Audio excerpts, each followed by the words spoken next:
આજે જે મુદ્દા ઉપર વાત કરવી છે એ મુદ્દો ખાસ કરીને ખેડૂતો માટે છે અને ખાસ કરીને એવા ખેડૂતો માટે છે કે જેમની જમીન ખેતી લાયક નથી અથવા તો સિંચાઈનું પાણી નથી અથવા ખારવાળી જમીન છે અથવા તો ત્યાં તમે ટૂંકમાં ખેતી નથી કરી શકતા. માની લો કે તમે ખેતી નથી કરી શકતા, ત્યાંથી તમે ઉપજ નથી લઈ શકતા અને જ્યારે આવા ખેડૂતો એવું વિચારે છે, અત્યારે ઓપ્શનમાં એક એવું છે કે સોલાર નો પ્લાન્ટ લગાવવામાં આવે, જે તે કંપની સાથે એગ્રીમેન્ટ થાય, કરાર થાય અને પછી એમની આ જગ્યામાં સોલારનું પ્લાન્ટેશન થાય ને ત્યાંથી પછી એમને એ જે એગ્રીમેન્ટ કરાર પ્રમાણેની ઇન્કમ થાય. તો એવા લોકો માટે મારો આ ખાસ એક એવો મેસેજ છે કે તમે પણ જો તમારા ખેતરની અંદર સોલાર કરવા માટે વિચારો છો, સોલારનું આયોજન કરી રહ્યા છો અથવા તો મગજમાં એવું ચાલે છે કે મારે મારા ખેતરમાં સોલાર કરાવવું છે, તો એવા ખેડૂતો માટે ખાસ આ મેસેજ છે. મારું જે સામળભાઈ જોડે જે ઇન્ટરવ્યુ કરેલું છે ને, એ ઇન્ટરવ્યુના કેટલાક અંશો હું આપણી સામે મૂકી રહ્યો છું કે તમે સોલાર કરવું છે તો તમારે શું ખબર રાખવી છે. સોલાર નથી કરવું છે તો નુકસાન છે એવું પણ નથી. સોલારથી ઘણા બધા ફાયદા છે, ઇન્કમ થાય છે. માની લો ખેતી નથી જ થતી, તમારી જમીન બંજર પડી છે, કોઈ કામની નથી, તો તમે સોલાર કરાવી શકો છો. કંપની સાથે એગ્રીમેન્ટ પણ કરી શકો, પરંતુ એ એગ્રીમેન્ટ કરતી વખતે શું ધ્યાનમાં રાખવું છે એ તમારે આ જે સામળભાઈ વાત કરે છે એ તમારે સાંભળવાનું છે. કારણ કે તેઓ પણ એક ગુડોલ ઇન્ફ્રાસ્ટ્રક્ચર કરીને એક જે સોલાર કંપની છે એના ડાયરેક્ટર છે અને એ લોકો પણ સોલારનું કામ કરે છે.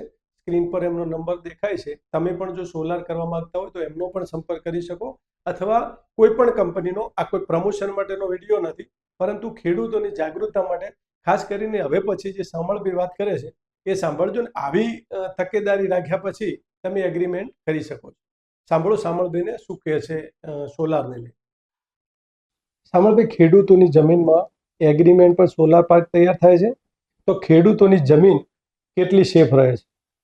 બિલકુલ, આ એક મહત્વનો મુદ્દો છે. જો ખેડૂતોની જમીન 100% સેફ છે. ખેડૂતમાં બે પ્રકારની જમીન લીઝ પર આપતા હોય છે. કંપની પણ બે રીતે લીઝ પર રહેતી હોય છે. એક તો ક્યારેક ખેડૂતને અજાણ હોય છે આ વસ્તુથી, પણ અમે ગુજરાતી અને ઇંગ્લિશ બંને એને આપતા હોઈએ છીએ એગ્રીમેન્ટ.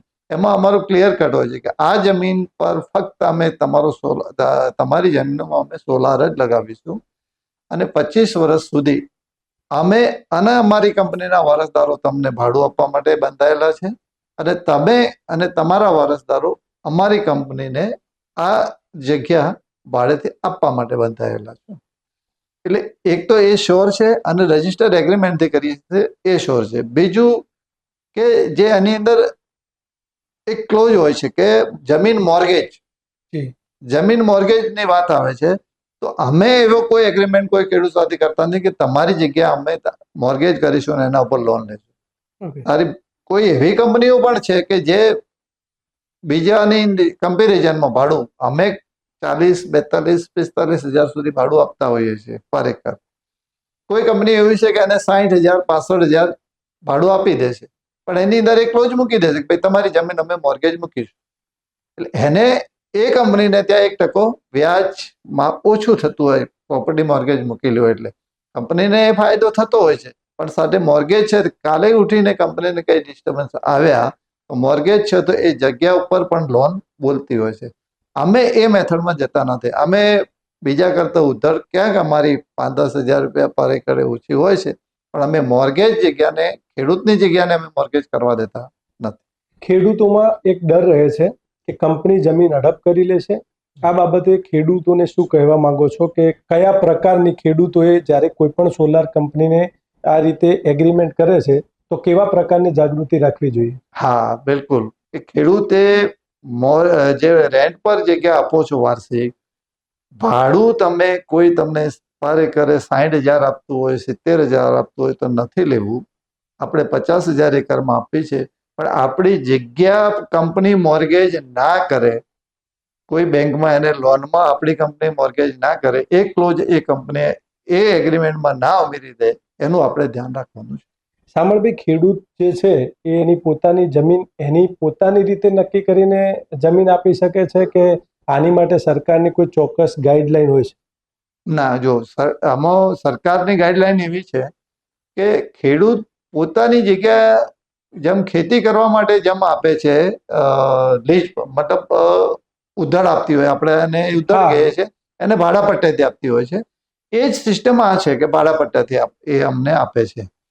હવે અમારે એની અંદર સોલાર પાર્ક બનાવવાનો છે તો ગવર્મેન્ટનો નિયમ છે કે એને કરાવવી પડતી હોય છે, ડીમ્ડ એને, જે માત્ર સોલાર પાર્કમાં જ ઉપયોગ થઈ શકે. એની અંદર બીજું કંઈ પણ અમારે કરવું હોય, એની અંદર કંઈ એક્ટિવિટી કરવી હોય તો અમે સોલાર પાર્ક સિવાયની કશું જ કરી શકતા નથી. એવું ગવર્મેન્ટ સાથે અમે બંધાયેલા હોઈએ છીએ.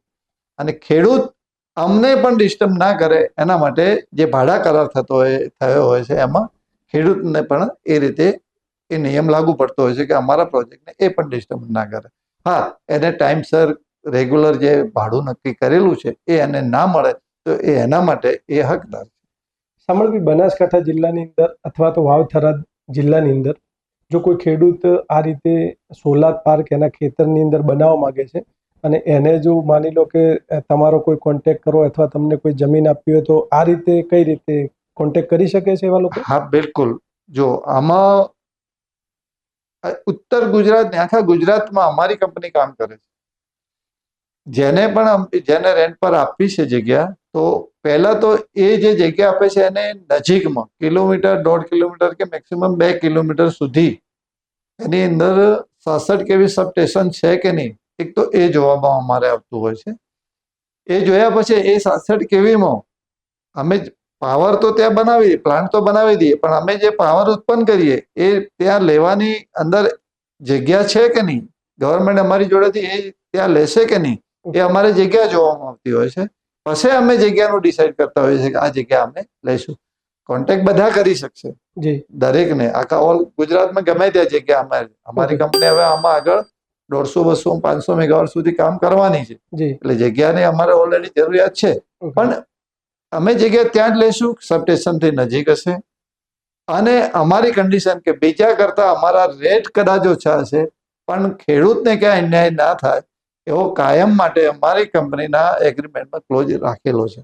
ઓકે, ખેડૂતો મતલબ સેફ રહેશે. અને તમે જે પ્રમાણે મને કોઈ તમે જોતા હોય આ વિડીયોના માધ્યમથી તમે સાંભળી રહ્યા હોય તો આખા ગુજરાત માટે સામળબેની એમની જે કંપની છે, કઈ કઈ કંપનીઓ છે આપની? ગુડોલ ઇન્ફ્રાબેડ પ્રાઇવેટ લિમિટેડ. ઓકે, એનો તમે કોન્ટેક્ટ કરી શકો છો. સ્ક્રીન પર નંબર એમના દેખાય છે, એની ઉપર પણ તમે એમનો કોન્ટેક્ટ એ કંપની થ્રુ કરી શકો છો. પરંતુ એની અંદર એમને જેમ કીધું એમ કે 66 kV તમારા ખેતરથી આજુબાજુ 2-3 કિલોમીટરના રેશિયામાં હોવું જોઈએ, તો પછી તમે ત્યાં એવું વિચારી શકો છો.